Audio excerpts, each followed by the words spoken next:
Let's update everybody now. How are you feeling this week, and what have you been going through? This week, it's a good week, and that's how you got to look at it. Yeah.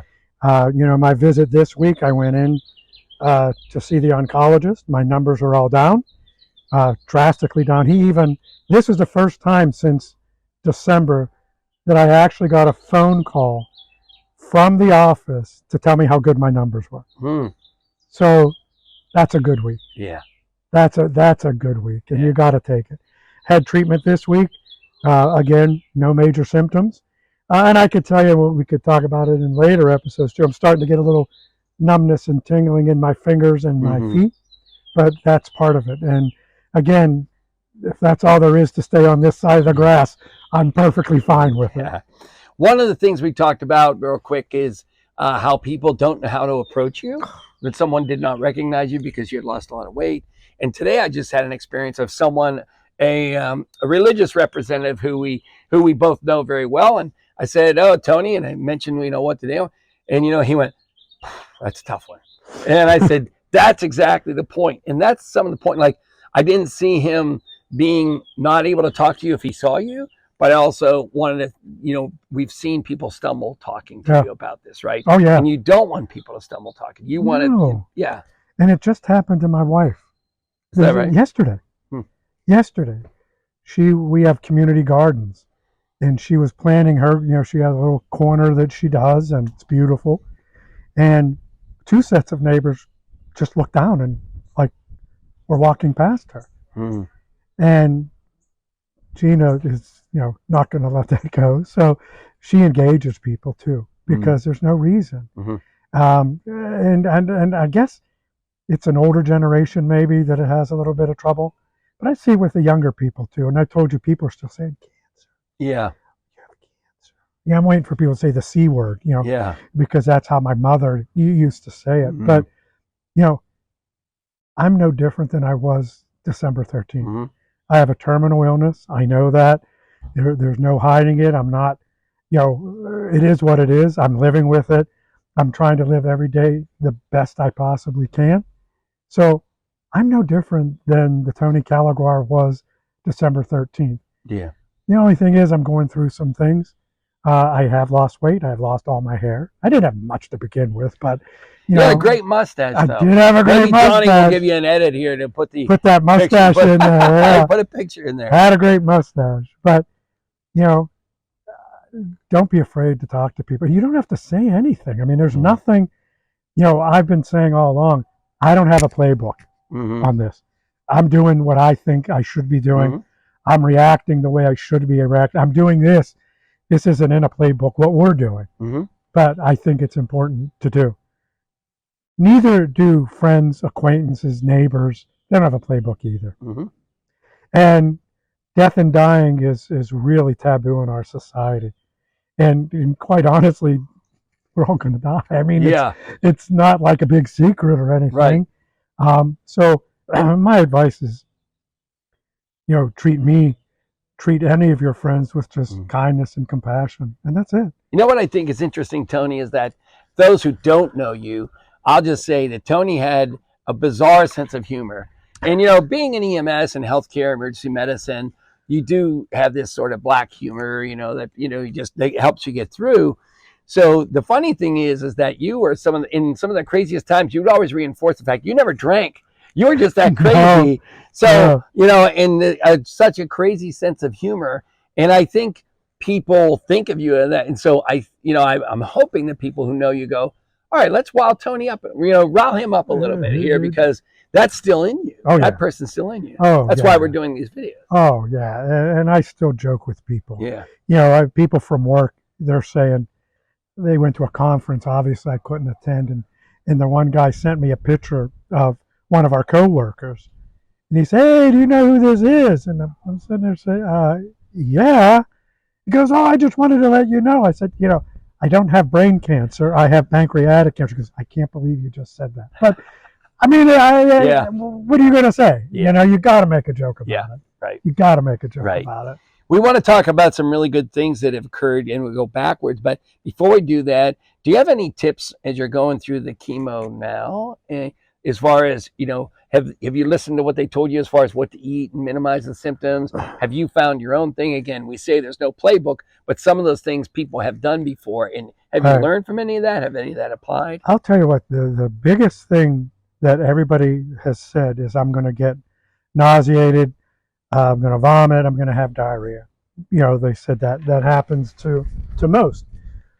So we looked up some things in regard to the nausea, looked at some of their recommendations, and basically what we've done was I'll have chemo on Thursday. Nothing happens on Thursday. I mean, I get a little flushed in my face because there's steroids involved as well. Then comes Friday. Friday morning, first thing I do, I take an anti-nausea pill. And then I take them every 4 hours until this morning, Sunday morning. And I've not had one nausea bout, no vomiting, no diarrhea. Now, I could tell you the first week, I waited until I got nauseated before I took the pill. Major mistake, because I couldn't get ahead of it then. Yeah. So that one time I was nauseated, but it just got ahead of me. I tried to eat basic meals. I tried to load up a little bit before Thursday, go get a little filet, a little steak dinner or something like that. I don't eat all of it, of course, but try to have enough food in you. My wife makes me protein shakes, like on Saturday on the bad day when I sleep a lot, 2 protein shakes a day, maybe some toast, things like that. But now on Sunday, I get up in the morning, go to our favorite coffee shop in the morning.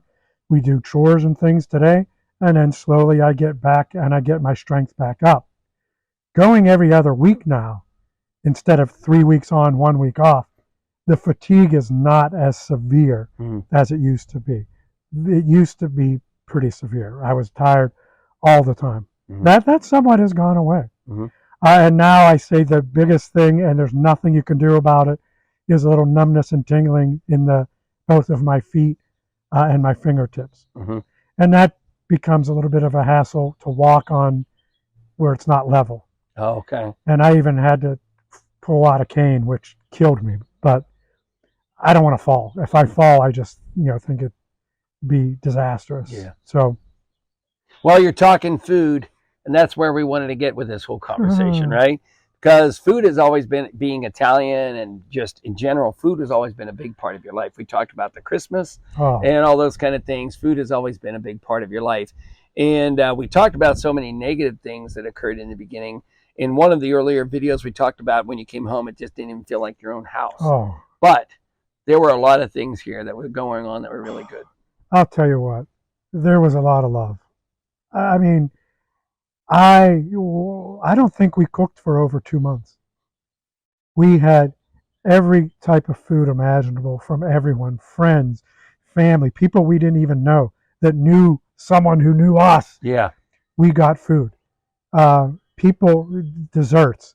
And I just can't tell you the love that came out of people. Fruit baskets and, what is that, a bouquet, the fruit bouquet. Oh, yeah. Oh, those things. I mean, it was like we had to start saying, hey, do you want to come down to eat? Because I didn't want to waste it because there was so much.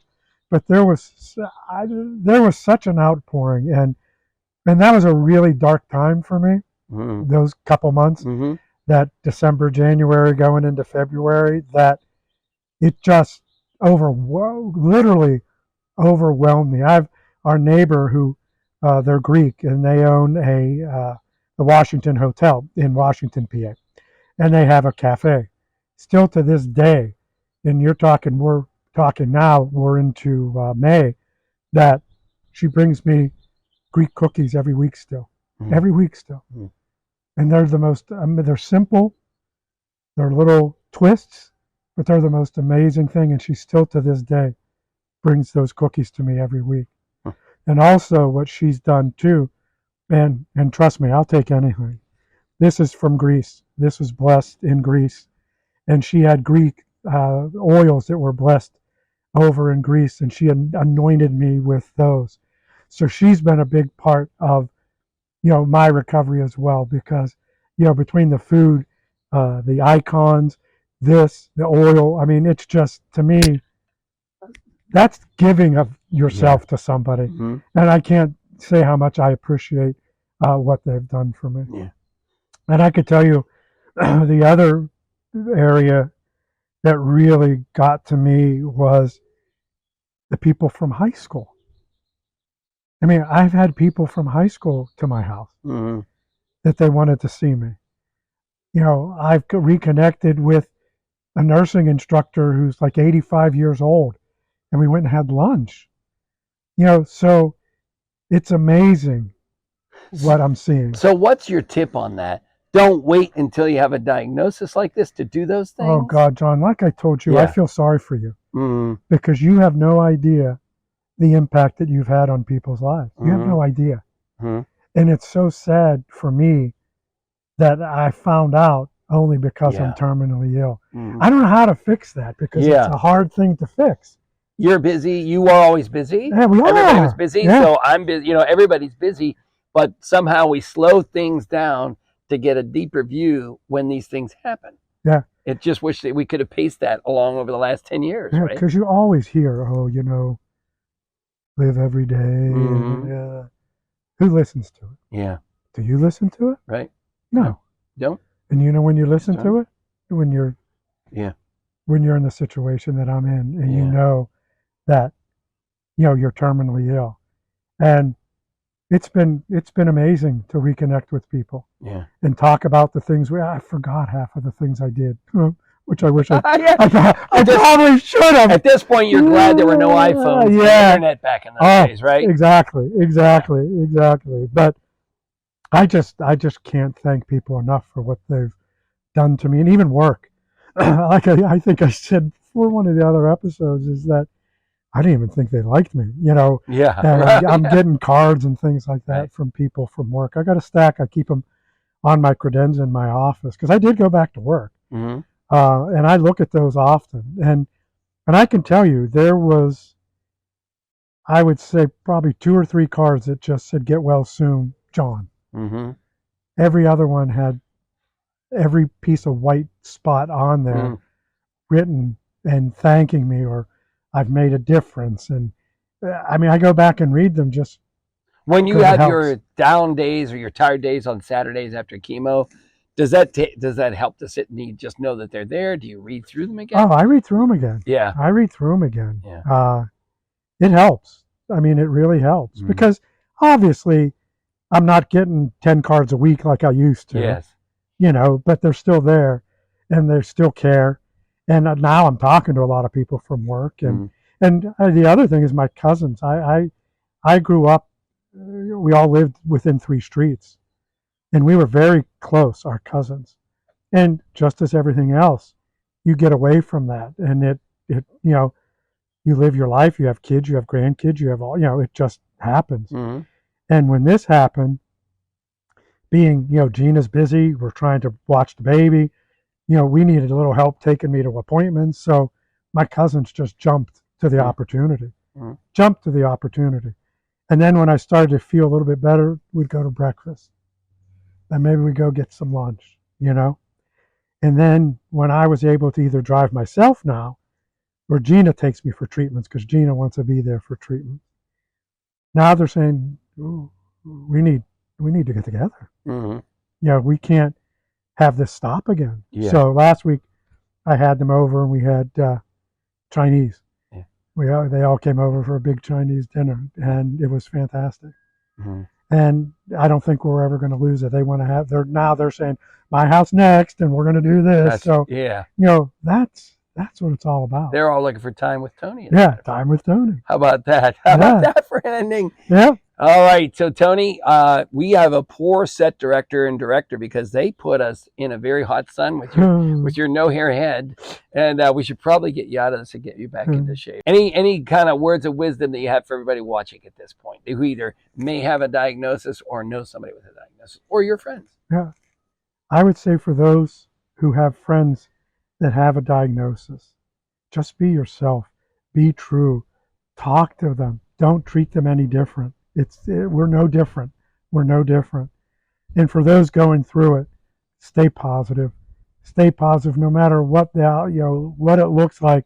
Stay positive, stay with your friends, reconnect, and do the things that you need to do every single day to make you happy.